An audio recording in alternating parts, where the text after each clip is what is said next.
નમસ્કાર દર્શક મિત્રો, આજે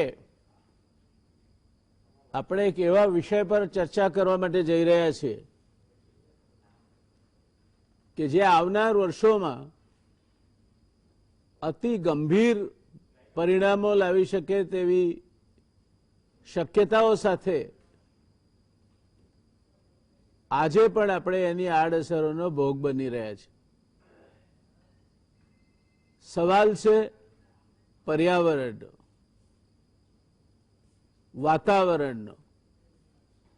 એ વાતાવરણ જે આપણી આસપાસ વીંટળાયેલું છે, એ વાતાવરણ જે બદલાય ત્યારે ભલભલાને સીધા કરી નાખે છે, એ વાતાવરણ જો સમૂહ ચાલે તો આપણને સ્વર્ગીય સુખનો અનુભવ કરાવે છે. આજે વાત એની કરવી છે. દર્શક મિત્રો, તમને યાદ હશે કે કેસર કેરીની વાડીઓમાં આંબા પાકવા આવેલી કેરીઓથી લદાઈને ઝૂમી રહ્યા હતા. બસ થોડા દાડામાં તો આ માલ બજારમાં પહોંચે એવી આશામાં આ વાડીઓના માલિકો રાજીના રેડ હતા. ત્યાં જ અરબી સમુદ્રમાં તાઉતે નામનો એક રાક્ષસ પેદા થયો. એ સાયક્લોનિક સ્ટોર્મમાં પરિણમ્યો, સિવિયર સાયક્લોનિક સ્ટોર્મ બન્યું અને બરાબર ગુજરાતના ગીર તળાલા પટ્ટામાં એ ત્રાટક્યો. મોઢામાં આવેલો કોળિયો ઝૂંટવાઈ ગયો. કેરીના રસિયાઓ કેસર કેરીની લિજ્જત માણવામાંથી આ સિઝનમાં બાકાત થઈ ગયા અને વાડીઓ મહેનત કરીને જેમણે ઉછેરી હતી એ બરબાદ થઈ ગયા. સામાન્ય રીતે ગુજરાત પર આવું વાવાઝોડું ત્રાટકે એવું મે જૂનના સમયગાળામાં બનતું નથી. આ વખતે એવું બન્યું. કમોસમી વરસાદે કાળઝાળ ગરમીમાં થોડા દિવસ તો રાહત આપી, પણ ત્યાર પછી 8 દિવસ સુધી વરસાદ લંબાઈ ગયો છે. ગુજરાતના બંધોમાં માત્ર 30% પાણી છે અને ખેડૂતનો પાક સુકાઈ રહ્યો છે. આ બદલાતી જતી મોસમનો પ્રભાવ છે. છેલ્લા કેટલાક સમયના વૈશ્વિક ઘટનાઓના સમાચારો પર પણ આપણે એક નજર નાખી લઈએ. અમેરિકાની મુખ્ય નદી કોલોરાડો સુકાઈ રહી છે. ફેડરલ સરકારે લાસ વેગાસમાં આવેલ નદીના મુખ્ય જળાશય લેક મીડમાંથી વોટર સપ્લાયમાં કાપનો નિર્ણય લીધો છે. નદીને સુકાથી બચાવવા માટે લેવાયેલો આ નિર્ણય પહેલીવારનો છે. અમેરિકાના 10 જેટલા રાજ્યોમાં ઇતિહાસનો સૌથી મોટો દુષ્કાળ ચાલી રહ્યો છે. અમેરિકાના પશ્ચિમ ભાગમાં 63% પાણીની અછત જોવા મળી રહી છે. પાણી કાપની અસર દક્ષિણ અને પશ્ચિમ અમેરિકા પર પણ પડશે. દક્ષિણના રાજ્યો એરિઝોના, નેવાડા અને ન્યૂ મેક્સિકોમાં આ કારણસર ખેતીને અસર થશે. યુરોપના દેશ ઓસ્ટ્રિયામાં ભારે વરસાદ બાદ પૂર આવ્યો અને ભૂસ્ખલનના બનાવો બન્યા છે. બેલ્જિયમમાં અતિવર્ષા અને પૂરે વેરેલા વિનાશમાં 20 લોકોના મૃત્યુ થયા છે. જર્મનીમાં ભારે વરસાદને પગલે છેલ્લા 1000 વર્ષનું ભીષણ પૂર આવતા જળ હોનારતને કારણે 160 જેટલા લોકોના મોત થયા.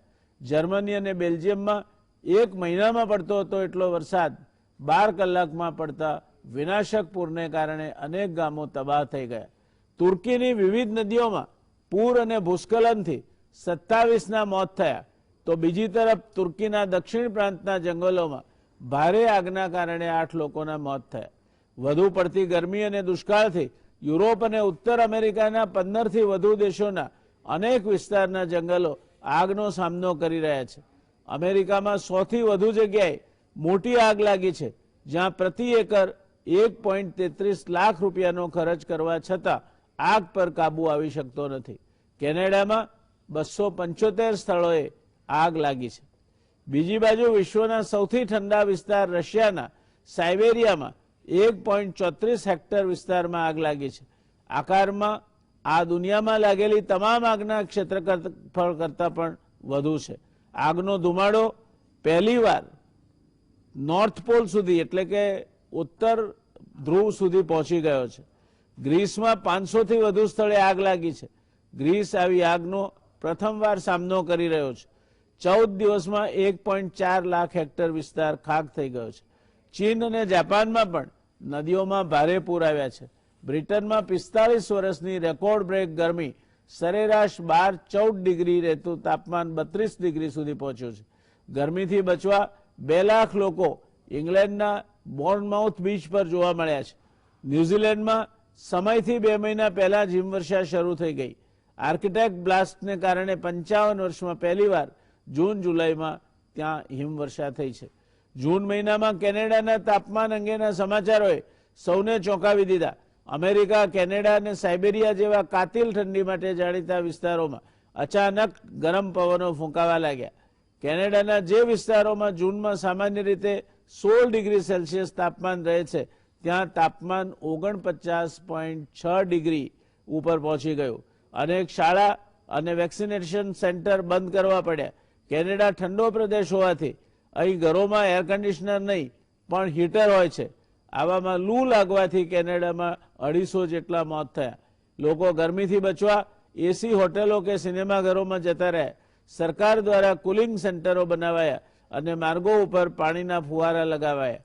વૈજ્ઞાનિકો આ સ્થિતિ માટે હીટ ડોમ અસરને કારણભૂત માને છે, જે માનવીય ગતિવિધિઓને લીધે પેદા થતા ગ્રીન હાઉસ ગેસને કારણે સર્જાય છે. કેનેડામાં જૂન મહિનામાં ભીષણ ગરમી અને જંગલમાં આગ જેવી ઘટનાઓને કારણે હજારો કિલોમીટરના ગોચર બળી ગયા છે, જે પશુપાલકો માટે ચારાનો મુખ્ય સ્ત્રોત હતા. હવે દેશના અનેક વિસ્તારો દુકાળનો સામનો કરી રહ્યા છે. અનેક ખેડૂત પરિવારોની આજીવિકા પર સંકટ આવી ગયું છે. ખેડૂતો તેમના ઢોર વેચી આર્થિક સંકટ દૂર કરી રહ્યા છે.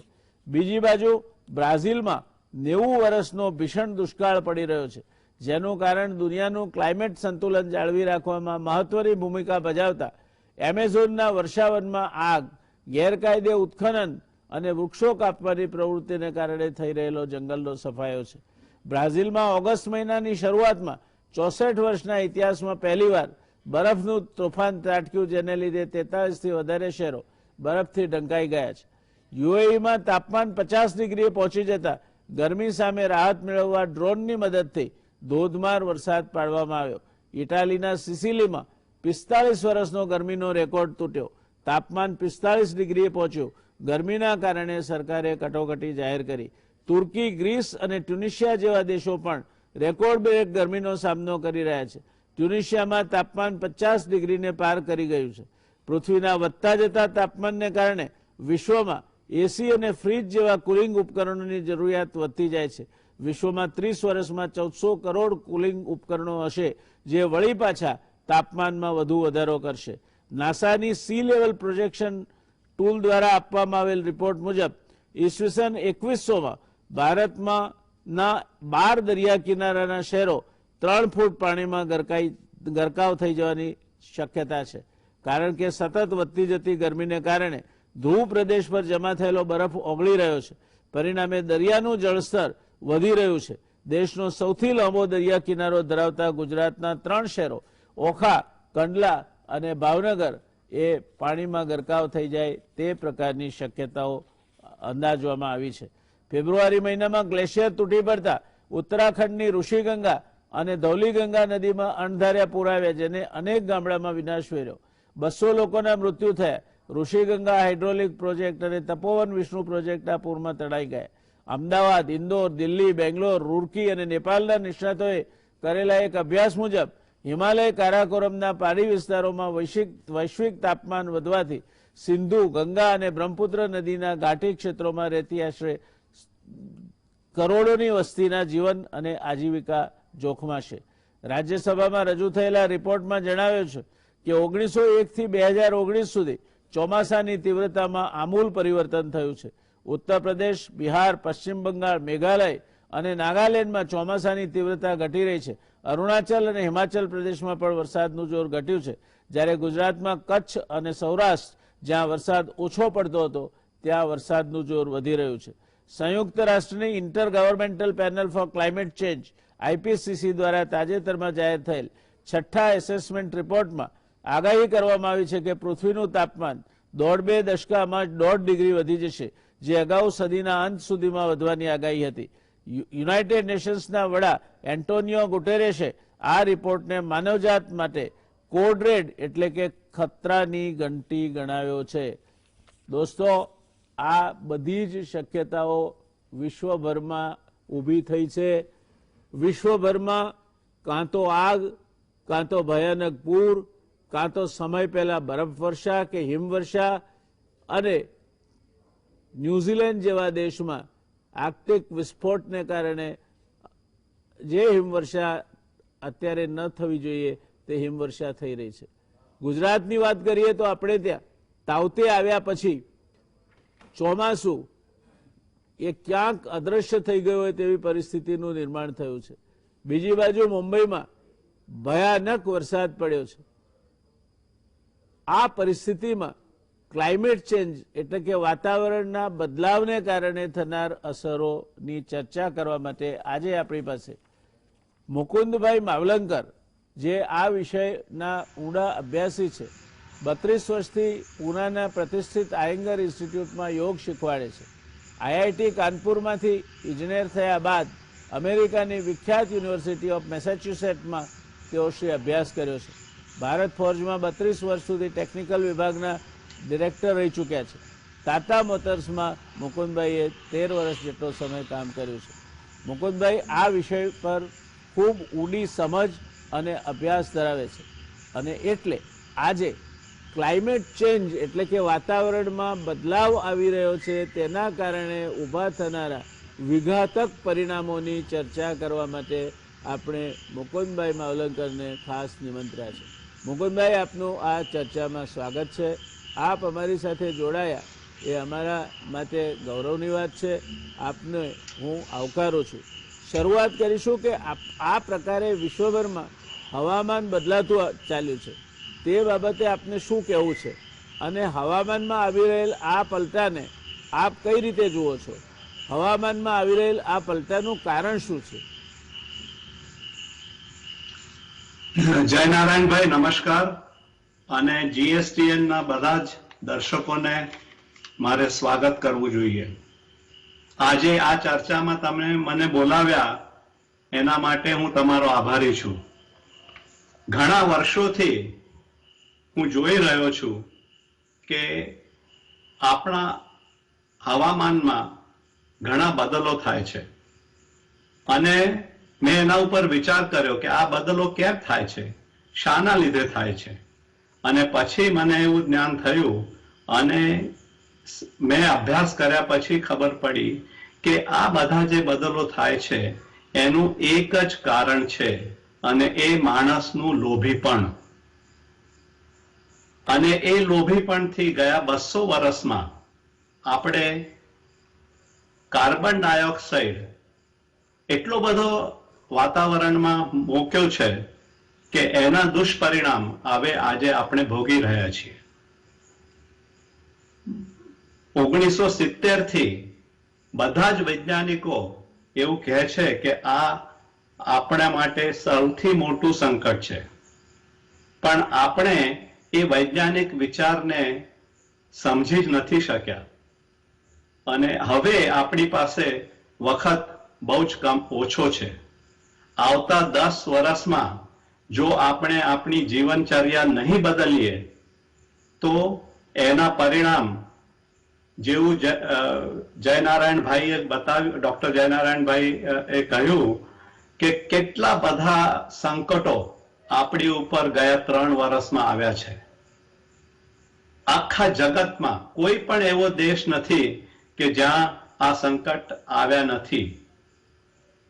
વાવાઝોડા હોય કે ઝંઝાવાતી વાદળ હોય કે અતિવૃષ્ટિ હોય, કોઈ જગા પર દુષ્કાળની પરિસ્થિતિ હોય, કોઈ જગા પર આગ લાગે છે. ગયા વર્ષે ઓસ્ટ્રેલિયામાં ઘણા બધા ઘર બળી ગયા. હવે આપણે આ બધું કેમ થાય છે? તો એ ખાલી એક જ પરમાણુને કારણે થાય છે, અને પરમાણુનું નામ છે કાર્બન ડાયોક્સાઇડ. એમાં બીજા 2-3 પણ છે જેમને અમે ગ્રીન હાઉસ ગેસીસ કહીએ છીએ. અને આ આપણું જે ગ્રીન હાઉસ છે એ બહુ મજાનું છે. પૃથ્વી જ્યારે 4.5 અરબ વર્ષ પહેલા તૈયાર થઈ ત્યારે એનું વજન એવું હતું કે એની સાથે એનું વાતાવરણ પણ તૈયાર થઈ ગયું. અને એ વાતાવરણના 5 સ્તર છે. એ 5 સ્તર આપણને ગોધડી જેવું બહારના તાપમાનથી સચવાય છે. જો એ ગોધડી ના હોત તો હમણાં પૃથ્વીનું તાપમાન -18 ડિગ્રી સેન્ટીગ્રેડ એટલું હોત. તો આ વાતાવરણના ગ્રીન હાઉસને લીધે આપણા પૃથ્વીનું તાપમાન ગયા 10,000 વર્ષથી એ ઇક્વિલિબ્રિયમમાં હતું. એ ઇક્વિલિબ્રિયમ અમે આપણા પોતાના હાથે ભાંગી દીધું છે અને એનાથી જ આ બધા બદલો જે આપણે વાતાવરણમાં જોઈએ છીએ, આબોહવામાં જોઈએ છીએ, મોસમમાં જોઈએ છીએ, એ બદલો થવા માંડ્યા છે. અને એ બદલોની ઘાતકતા વધારે અને વધારે વધતી જ જવાની છે. ધન્યવાદ મુકુંદભાઈ, આપે પૂર્વ ભૂમિકા ખૂબ સરસ વાત કરી. દર્શક મિત્રો, જે વાત મુકુંદભાઈએ કરી તેમાં એક વાત ખાસ છે કે આ થયું કેમ? તો આ થવાનું કારણ આપણું લોભ છે. એક ફિલોસોફરે કહ્યું છે કે you have not inherited this earth. What you are doing is you are borrowing from the mouths of future generations. આપણે ભાવિ પેઢીના મોઢામાંથી એટલું બધું ખેંચવા માંડ્યા કે પાણીના સ્તર જે 66 ફૂટે હતા એ 1200-1400 ફૂટે જતા રહ્યા. નદીઓ સુકાવા માંડી. મહી નદી સુકાય એવી કોઈ કલ્પના ન કરી શકાય. વચ્ચે નર્મદા સુકાઈ 3-3.5 વર્ષ માટે. આ પ્રકારની પરિસ્થિતિનું નિર્માણ આપણો લોભ અથવા તો વધુ પડતું કંઈક મેળવવાની આપણી ખેવના એને કારણે ઊભું થાય છે. આપણે ખાધે જ રાખવું છે અને આવતી પેઢીને બરબાદ કરવા માટે જે કંઈ કરવું પરિસ્થિતિ ઊભી થાય તેના માટે બેજવાબદારીપૂર્વક વર્તવું છે. મુકુંદભાઈ, મારો બીજો પ્રશ્ન છે કે ક્લાઇમેટ ચેન્જ એટલે કે હવામાનમાં આવી રહેલો પલટો, એના કયા પ્રકારની અસરો આવનાર સમયમાં વિશ્વ પર થશે?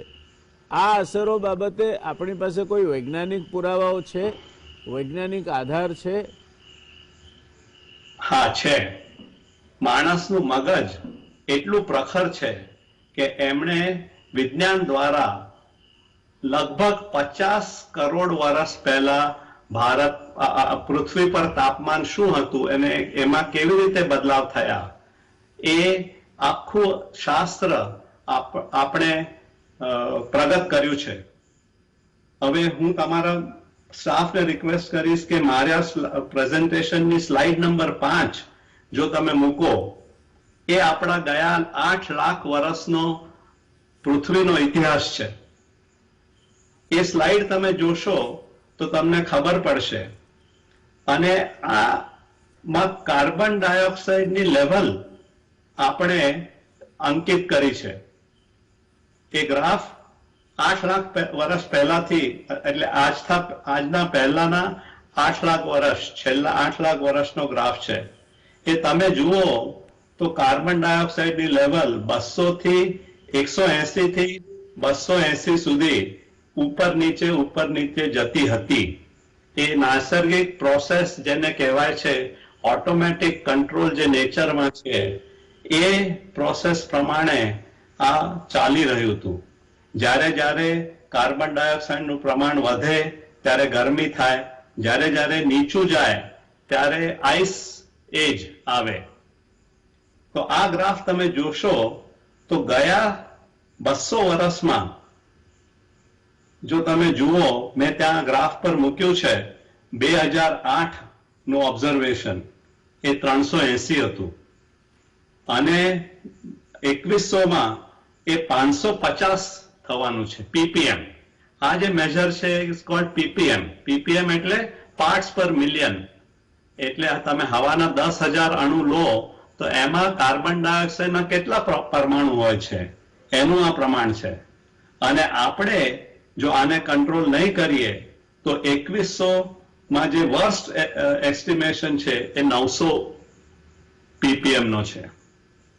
તો આ રીતે આપણે શાસ્ત્રીય પદ્ધતિથી કહી શકીશું કે CO2 નો વધાર જે થઈ રહ્યો છે એ અનનેચરલ છે. અને એને માટે જ એના લીધે જ આ બધા પરિવર્તન થઈ રહ્યા છે. ધન્યવાદ. કાર્બન ડાયોક્સાઇડનો વધારો જતા જતા 900 ઉપર 2100ની સાલમાં પહોંચશે અને એ જેમ વધારો થાય તેમ તાપમાન વધે, ઘટાડો થાય તેમ તાપમાન ઘટે. એ રીતે જોઈએ તો આવનાર સમય એ ધગધગતી ધરતીનો હશે. ધરતી પર રીતસર જાણે આપણે ભઠ્ઠીમાં જીવતા હોઈએ તે પ્રકારની પરિસ્થિતિનું નિર્માણ થશે એવું મુકુંદભાઈનું કહેવું છે. દર્શક મિત્રો, રોકાઈશું આપણે અહીંયા એક નાનકડા કમર્શિયલ બ્રેક માટે અને કમર્શિયલ બ્રેક બાદ ફરી પાછા મુકુંદભાઈ સાથે આ ચર્ચા આગળ વધારીશું. રોકાઈએ એક નાનકડા કમર્શિયલ બ્રેક માટે. નમસ્કાર દર્શક મિત્રો. ક્લાઇમેટ ચેન્જ એટલે કે વાતાવરણમાં આવી રહેલ બદલાવ અને એની અસરો બાબત અત્યંત વિદ્વતાપૂર્ણ ચર્ચા મુકુંદભાઈ માવલંકર સાથે આપણે કરી રહ્યા છીએ. મુકુંદભાઈ, મારો પ્રશ્ન એ છે કે ગ્લેશિયર અને ઉત્તર તેમજ દક્ષિણ ધ્રુવ પર બરફ પીગળી રહ્યો છે. આને કારણે દરિયાના પાણીની સપાટી વધશે. તેની ભારત પર શી અસર થશે? ગ્લોબલ વોર્મિંગની અસરો બાબતે અનુમાન અથવા ભવિષ્ય કથન કઈ રીતે કરવામાં આવે છે? ગ્લોબલ વોર્મિંગ ને આપણે કારણ મેં તમને કહ્યું, અને એ CO2 નું પ્રમાણ વધવાથી થાય છે. એટલે પૃથ્વીનો જે એનર્જી બેલેન્સ હતો એ ખરાબ થઈ ગયો છે. જેટલી ઉષ્ણતા સૂર્ય પરથી પૃથ્વી પર આવે છે એના કરતા ઓછી ઉષ્ણતા ઉર્જા એ અવકાશમાં રિફ્લેક્ટ થાય છે. એટલે બાકીની પૃથ્વીમાં શોષાઈ જાય છે. હવે એ શોષાઈ જવાની જે છે એ તમે મારી સ્લાઇડ નંબર 9 જોશો તો where is global warming going એની મેં સ્લાઇડ બનાવી છે. અને એવું જોવામાં આવે છે કે એ ઉર્જાનો 93% ભાગ એ આપણા મહાસાગરોમાં સમાઈ જાય છે. 2% આમાંથી ઉષ્ણતા આપણા એટમોસ્ફિયરમાં શોષાઈ જાય છે અને બીજા 2% આપણા કોન્ટિનેન્ટ્સમાં એટલે કે આપણા બધા લેન્ડમાં શોષાઈ જાય છે. હવે તમે જુઓ કે જો પૃથ્વીનું તાપમાન વધે તો ઓશનનું તાપમાન એનાથી 10 ગણા વધારે વધે છે. એટલે 3 વસ્તુથી આપણા સાગરની લેવલ વધારે હોય છે. એક કે ઉષ્ણતાને લીધે એમાં ફુગાવો થાય છે, એનું જે વોલ્યુમ હોય છે એ વધે છે. એનાથી સમુદ્રની પાતળી, સમુદ્રની સપાટી, પાણીની સપાટી ઉપર જાય છે. એક કારણ નંબર 1 છે. બીજું કારણ જે જયનારાયણભાઈએ કહ્યું કે આવતા 10 વર્ષમાં ઉત્તર ધ્રુવ અને દક્ષિણ ધ્રુવ, ગ્રીનલેન્ડનું આઈસ શીટ અને બધા જ ગ્લેશિયર મેલ્ટ થવાના છે. અને આ બધું પાણી આપણા મહાસાગરોમાં જાય છે અને એના લીધે સમુદ્રની ઊંચાઈ વધશે. અને ત્રીજું કારણ એ છે કે આ સમુદ્રની ઊંચાઈ જેમ વધે ત્યારે જમીન નીચે સિંક થતી હોય છે. તો આ ત્રણેય કારણો આપણે બહુ સરસ રીતે સાયન્ટિફિકલી બીજા વિવિધ પ્રકારના ઉપકરણો વાપરીને કર્યા છે. અને ભારતમાં જો આપણે આ હવામાન આવી જ રીતે રહેશે અને CO2 આવી જ રીતે વધતો જશે તો મુંબઈ અને ચેન્નાઈ, કલકત્તા આ બધા શહેરો પાણી નીચે જવાની શક્યતા લગભગ 60% છે. ધન્યવાદ. દર્શક મિત્રો, નાસાએ જે અહેવાલ કર્યો છે એ મુકુંદભાઈ કહે છે તેને પુષ્ટિ આપે છે. નાસાલના આ અહેવાલ મુજબ 2100ની સાલમાં ભારતના 12 દરિયા કિનારાના શહેરો 3 ફૂટ પાણીમાં ગરકાવ થઈ જશે. ગુજરાતને લાગે વળગે છે ત્યાં સુધી ગુજરાતના 3 શહેરો ઓખા, કંડલા અને ભાવનગર એ પાણી હેઠળ જાય તે પ્રકારની પરિસ્થિતિનું નિર્માણ થશે. આ ગંભીરતા આપણને સમજાતી હોય તો સમજાવી જોઈએ.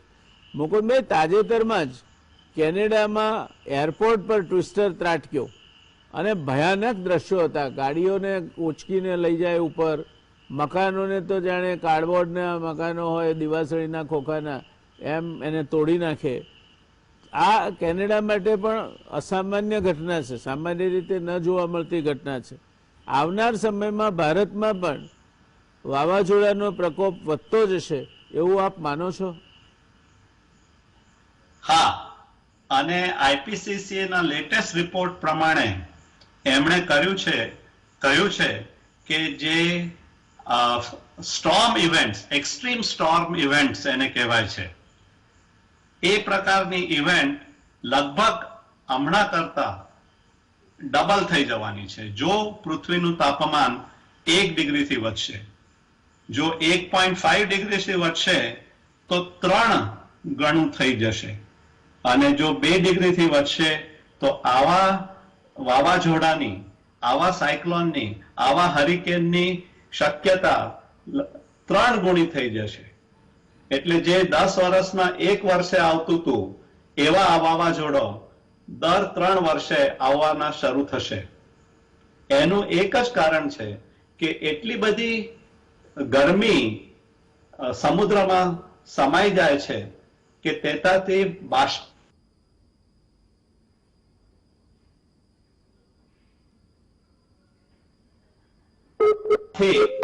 વાવાઝોડા તૈયાર થાય છે.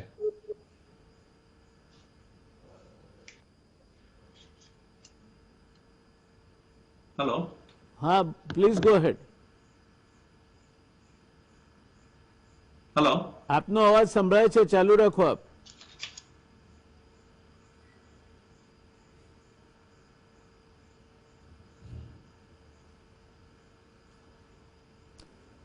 દર્શક મિત્રો, મુકુંદભાઈ કહી રહ્યા હતા કે જે ગરમી એ દરિયામાં સમાય છે એના કારણે પુષ્કળ વરાળ પેદા થાય છે અને વરાળ પછી આકાશમાં જાય અને આગળ ઉપર એ જેને આપણે સાયક્લોનિક સ્ટોર્મ અથવા સિવિયર સાયક્લોનિક સ્ટોર્મ કહીએ છીએ તે ચક્રાવાત રૂપે એ વિકસે છે. ધીરે ધીરે કિનારા તરફ ગતિ કરે છે અને જેમ જેમ એ કિનારા સુધી પહોંચે છે તેમ એની ભયાનકતા વધતી જાય છે અને જ્યારે એ જમીનને ટકરાય છે ત્યારે એ પવનની ગતિ એકદમ તીવ્ર બને છે અને આ પ્રકારની વાવાઝોડાને કારણે થતું નુકસાન એટલું વિનાશક હોય છે કે જેની કલ્પના ના કરી શકીએ. હજુ આપણે આ સાયક્લોનિક સ્ટોર્મ જોયા છે, આપણે બોલ્ટ નથી જોયું, આપણે ટ્વિસ્ટર નથી જોયું. આ બધી જ પ્રકારના વાવાઝોડા ધીરે ધીરે ભારતમાં પણ જોવા મળે તેવી શક્યતા છે. મુકુંદભાઈ, આપ કંઈ કહી રહ્યા હતા, પ્લીઝ ગો હેડ.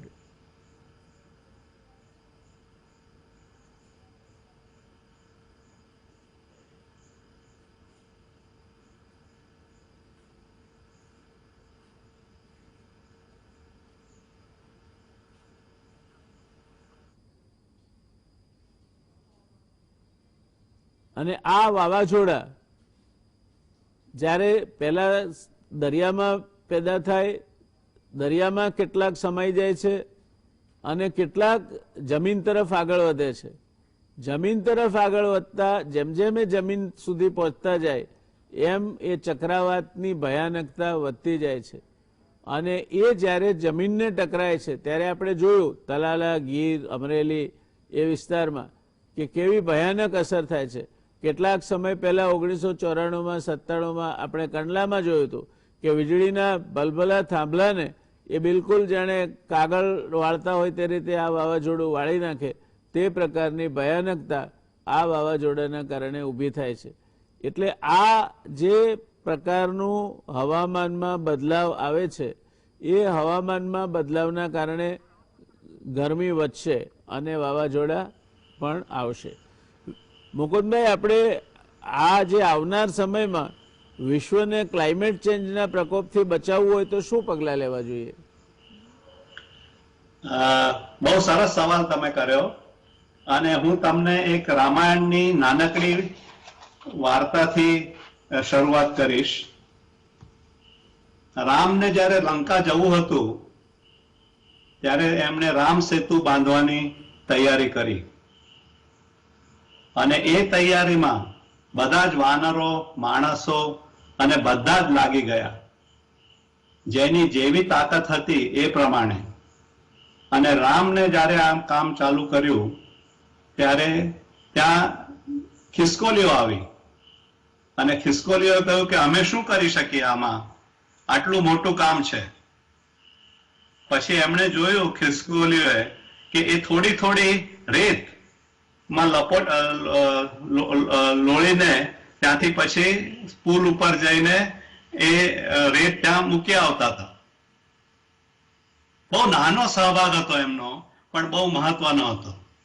એવી જ રીતે આપણે બધાએ આમાં કૂદી પડવાનું છે અને જો આપણે કૂદી નહીં પડીએ તો આપણને બહુ ખરાબ પરિસ્થિતિનો અનુભવ આવતા દશકમાં થવાનો છે.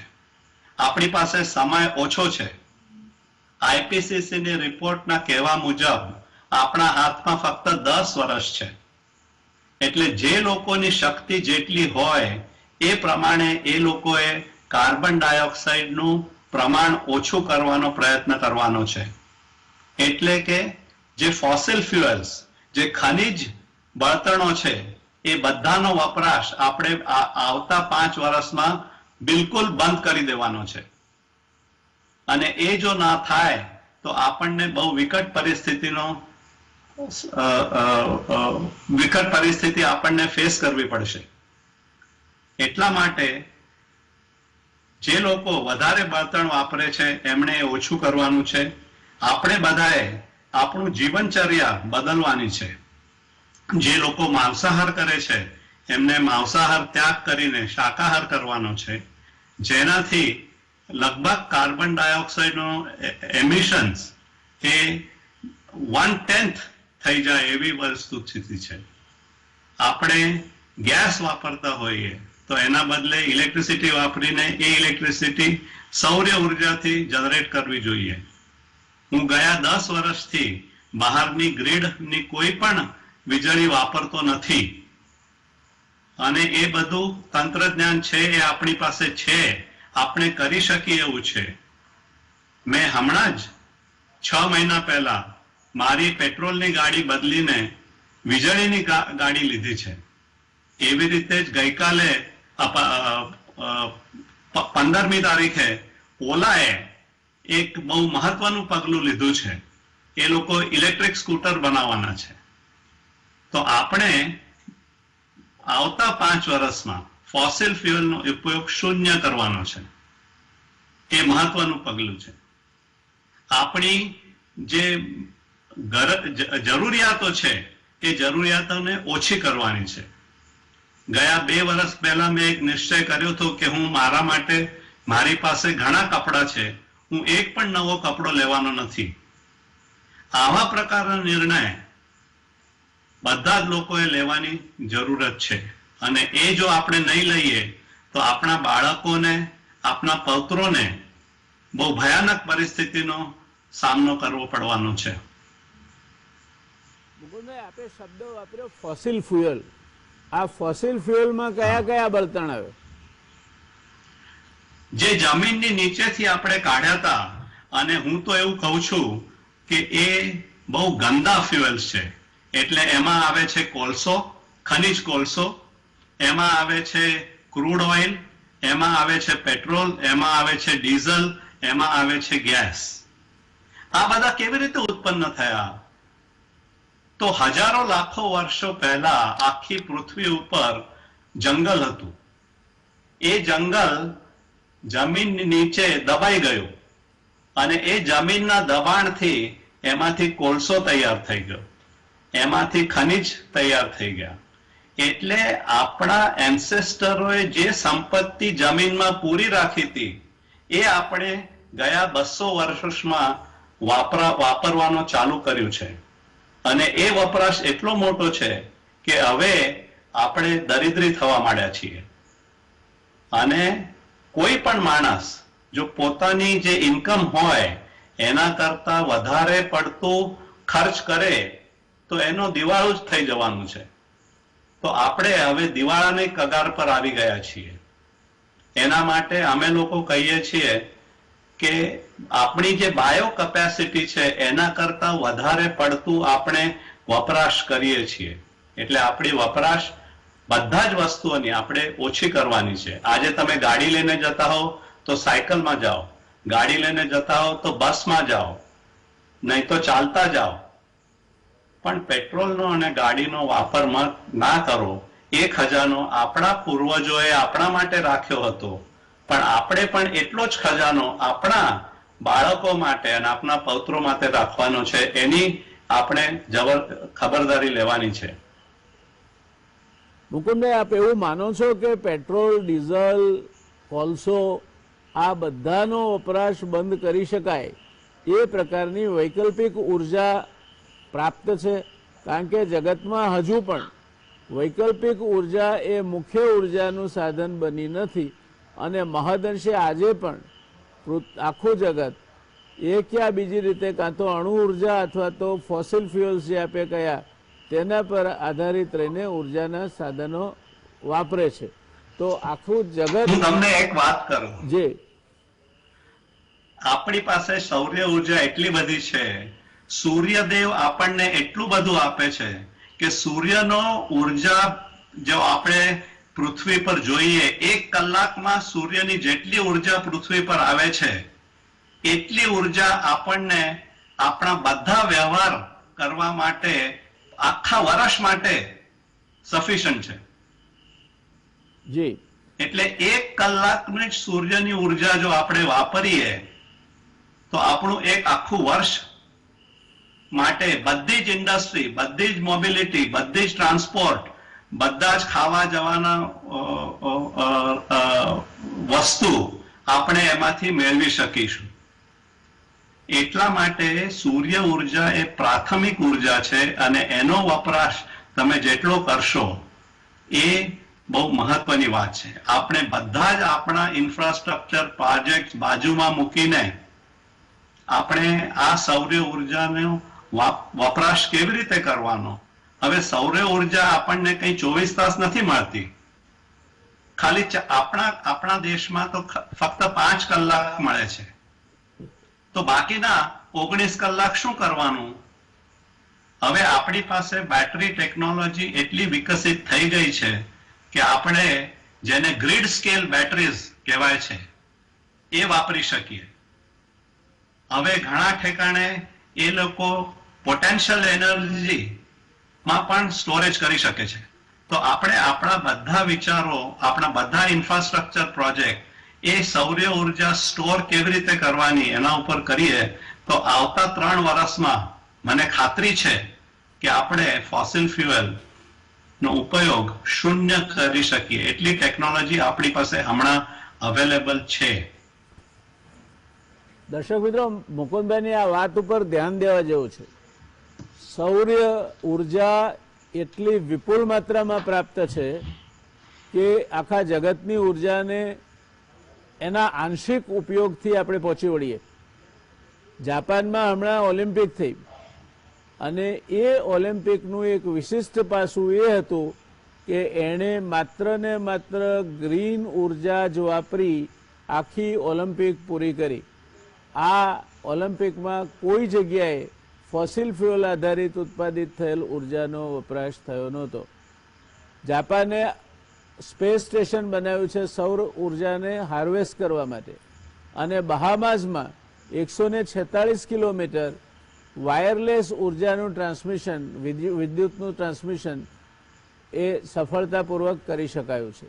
જે દિવસે સોલર સ્પેસમાંથી સોલર ઉર્જા આપણે વાયરલેસલી ટ્રાન્સમિટ કરી શકીશું તે દિવસે આપણા ત્યાં આ કોઈપણ પ્રકારના પેટ્રોલ, ડીઝલ કે કોલસા દ્વારા ઉર્જા મેળવવાનો પ્રશ્ન રહેશે નહીં.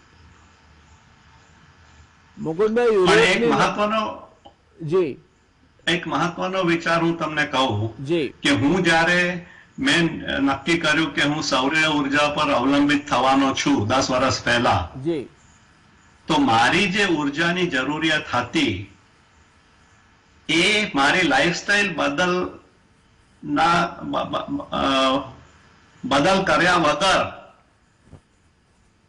હું ઓછી કરી શક્યો, અને એ ઓછી કર્યા પછી હું એનો સૌર ઉર્જાનો વાપર કરી શક્યો. જો તમે એવું કહો કે મને ઘરમાં 7 એસી લગાડવાના છે અને એના માટે મારે મારા અગાસી પર પેનલ મુકાવવાના છે, તો એવું ના થાય. મારા ઘરનું ઇન્સ્યુલેશન મેં પહેલા વધાર્યું, એટલે મારા ઘરમાં કોઈ એસી ની જરૂરત જ નથી. તો આવા પગલા લઈને આપણે આપણી ઉર્જાનો વપરાશ જે છે એ પહેલા ઓછો કરવાનો છે, અને તો જ આપણે શાશ્વત ઉર્જા તરફ જઈ શકીએ. મહાત્મા ગાંધીએ કહ્યું છે કે nature has enough for everybody's need but not for everybody's greed. Very true. ખૂબ સરસ, ખૂબ સરસ. મુકુંદભાઈએ એવું કહ્યું, દર્શક મિત્રો, કે પૂજ્ય ગાંધીજીએ એવું કહ્યું છે કે દરેકની જરૂરિયાતને પહોંચી વળવા માટે કુદરત પાસે પૂરતા સંસાધનો છે, પણ લોભને પહોંચી વળવા માટે સંસાધનો નથી. પ્રશ્ન આપણા લોભનો છે. આપણે વધારે ને વધારે વાપરવું છે, અને વધારે ને વધારે વાપરતા જઈએ ત્યારે આપણે ભૂલી જઈએ છીએ કે આપણા ગજવામાં મર્યાદિત પૈસા હોય તો એનો ઉપયોગ ખૂબ કાળજીપૂર્વક કરવો જોઈએ. આવનાર સમયમાં આપણી પાસે ઉર્જાનો સ્ત્રોત મર્યાદિત બનવાનો છે, ત્યારે આપણે ઉર્જા કઈ રીતે બચાવી શકીએ. મુકુંદભાઈએ કહ્યું એમના ઘરનું ઇન્સ્યુલેશન કર્યું છે એટલે બહારથી ગરમી ઓછી આવે, એટલે અંદર ઠંડક રહે. પહેલાંના આપણા ઘરોની લગભગ ડિઝાઇન આવી હતી. અમદાવાદમાં કેટલાક ઘરોમાં તો પાણીના ટાંકા ઉપર જ ઓરડો હોય અંદરનો, એટલે બપોરે આરામથી તમે ઠંડકમાં બેસી શકો. આ બધી બાબતો જે આપણી પાસે છે, આપણી પાસે એક જે જ્ઞાન છે, એનો ઉપયોગ આપણે ક્યાંક ને ક્યાંક કરવો પડશે. એના બદલે મુકુંદભાઈ, પરિસ્થિતિ તો એવી થઈ છે કે અત્યારે મોડર્ન આર્કિટેક્ચરમાં ગ્લેઝિંગ કરે છે, એટલે તડકો જે સૂર્યની ઉર્જા આવે એ પાછી ફેંકાઈને રોડ પર જાય અને એ તાપમાનમાં વધારો કરે. એટલે આ જે આપણે જે યુરોપના દેશો છે કે જ્યાં ઠંડી છે અને ગરમીની જરૂર છે, એમના માટે ગ્લેઝિંગ બરાબર છે, તો આપણે ગ્લેઝિંગ એમના દેખે જે કરીએ છીએ તે કેટલા અંશે યોગ્ય છે તે વિચારવું જોઈએ. અને ઇન્સ્ટિટ્યૂટ ઓફ સિવિલ એન્જિનિયર્સ, આર્કિટેક્ટ્સથી માંડીને મ્યુનિસિપલ કોર્પોરેશન સુધી સૌએ આ ગ્લેઝડ સરફેસવાળા જે મકાનો છે એના ઉપર પ્રતિબંધ મૂકવો જોઈએ. આર્કિટેક્ટ જે છે તેમણે પણ આ પરિસ્થિતિ સમજીને મકાનોની ડિઝાઇન કરવી જોઈએ, જેનાથી ઉર્જા ઓછી વપરાય, અંદર ઠંડક રહે અને એર કન્ડિશનરની જરૂર ઓછામાં ઓછી પડે. એ વાત જે આપે કહી તે સંપૂર્ણ વ્યાજબી છે. મુકુંદભાઈ, યુરોપની નદીઓમાં એક વધુ મહત્વનો ભાગ છે કે આપણે ગયા 200 વર્ષમાં એટલો બધો કાર્બન ડાયોક્સાઇડ વાતાવરણમાં છોડ્યો છે કે એ આપણને પાછો શોષી લેવાનો છે, એ પાછો ખેંચી લેવાનો છે. તો જ, કારણ કે જે આપણે કાર્બન ડાયોક્સાઇડના પરમાણુ છે એ હવામાં 200 વર્ષ સુધી રહે છે. એને પાછો ખેંચી લેવા માટે શું કરવું જોઈએ? પાછો ખેંચી લેવા માટે બહુ મહત્વના છે એ આપણા જંગલો, એ આપણા ગ્રાસલેન્ડ. તો આપણે એ ગ્રાસલેન્ડને બચાવવાના છે, એ જંગલોને બચાવવાના છે, એને સમૃદ્ધ કરવાના છે, એનું રિસ્ટોરેશન કરવાનું છે. એટલે એક બાજુ આપણે ખનિજ ઉર્જાનો વપરાશ બંધ કરવાનો છે, અને બીજી બાજુ એ જે કાર્બન ડાયોક્સાઇડ જે હવામાનમાં ગયો છે, જે વાતાવરણમાં ગયો છે, એને પાછો ખેંચી લેવાનો છે.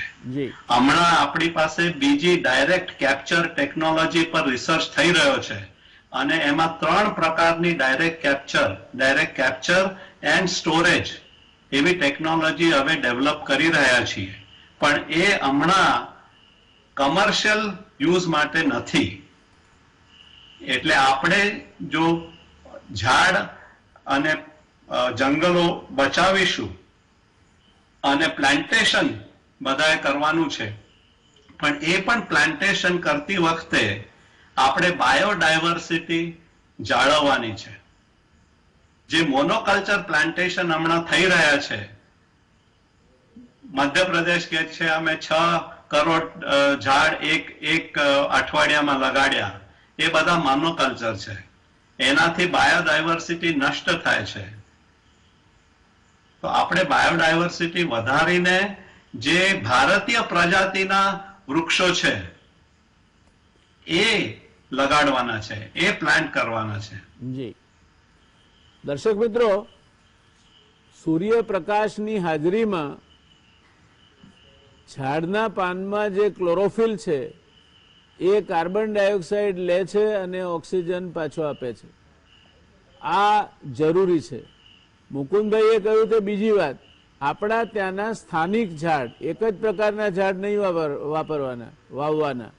બાયોડાયવર્સિટી એટલે જુદા જુદા પ્રકારના ઝાડ વાવી અને તમે જો વનીકરણ કરો તો આ જે કાર્બન ડાયોક્સાઇડ અથવા તો અંગારવાયુ જેને આપણે કહીએ છીએ એ અંગારવાયુને હવામાંથી ઓછો કરવામાં તમારા ત્યાં આ ઝાડ મદદરૂપ થશે. આ વૃક્ષારોપણનું મહત્વ છે અને એ આપણે સમજવું જોઈએ. છેલ્લો પ્રશ્ન મુકુંદભાઈ, વિશ્વના જનજીવન પર ક્લાઇમેટ ચેન્જની શું અસર પડશે તે બાબતે આપ પ્રકાશ પાડશો? હા, આપણે જો કંઈ જ નહીં કરીએ તો બહુ જ ખરાબ અસર પડવાની છે. આપણે જો આવતા 10 વર્ષમાં યુદ્ધ પાતળી પર કામ કરીશું તો આપણે આપણા માનવ સમાજને બચાવી શકીશું. ઘણા લોકો કહે છે કે પૃથ્વી એ ડેન્જરમાં છે, પણ પૃથ્વી તો ગયા 4.5 અજબ વર્ષથી છે તેવી જ છે. એમાં બદલાવ થાય છે. મનુષ્ય જાતિનો વિનાશ થવાનો છે.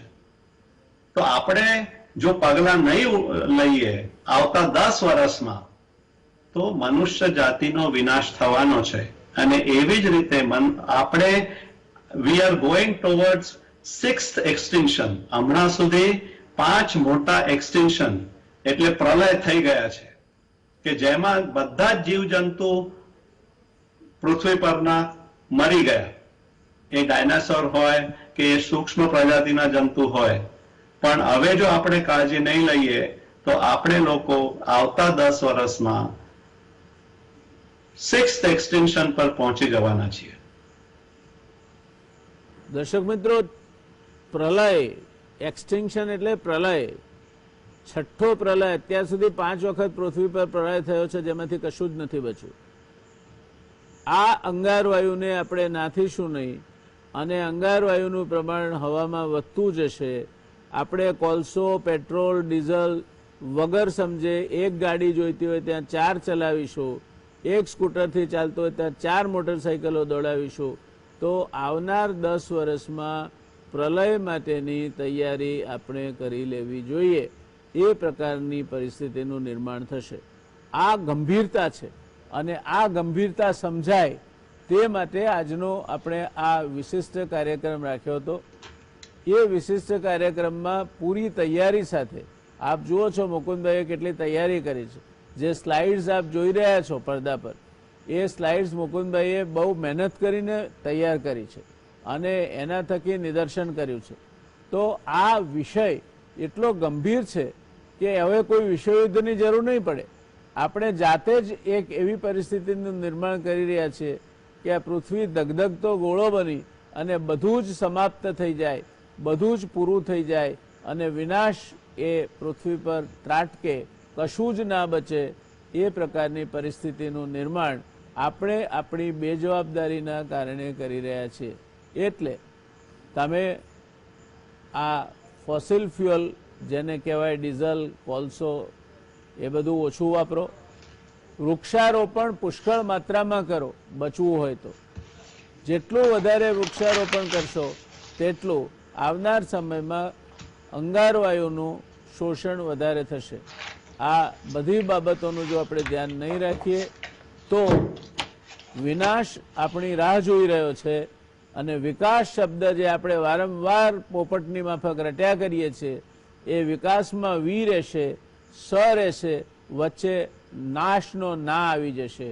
વિકાસના બદલે વિનાશ તરફ આપણે જઈશું. આપણા પોતાના જ કુકર્મોને કારણે, આપણી પોતાની જ બેજવાબદારીને કારણે અને હવામાન બદલાતા ઘણી બધી આડઅસરો બીજી પણ થાય છે, રોગો વગેરેની. એની ચર્ચા આજે સમયની મર્યાદાને લઈને આપણે નથી કરી. પણ મુકુંદભાઈ, ધન્યવાદ, આપે આપનો સમય ફાળવ્યો. ખૂબ સરસ તૈયારી સાથે સરળ ભાષામાં આપે આ પલટાતા જતા હવામાન અને એની દુનિયા પર શું અસર થવાની છે એ અંગેની વાત કરી. મને લાગે છે કે ગુજરાત સમાચાર ટેલિવિઝન પર જ આ પ્રકારની ચર્ચા થઈ શકે. ગુજરાત સમાચાર ટેલિવિઝનના દર્શક મિત્રોને આ ચર્ચામાં મજા આવી હશે, કંઈક શીખ લેવાનો પણ મોકો મળ્યો છે. એ માટે મુકુંદભાઈ, આપનો તહે દિલથી ફરી એકવાર આભાર. દર્શક મિત્રો, આપે પણ આ કાર્યક્રમમાં જોડાઈને કાર્યક્રમ માણ્યો એ માટે આપ સૌનો આભાર. શુભરાત્રિ.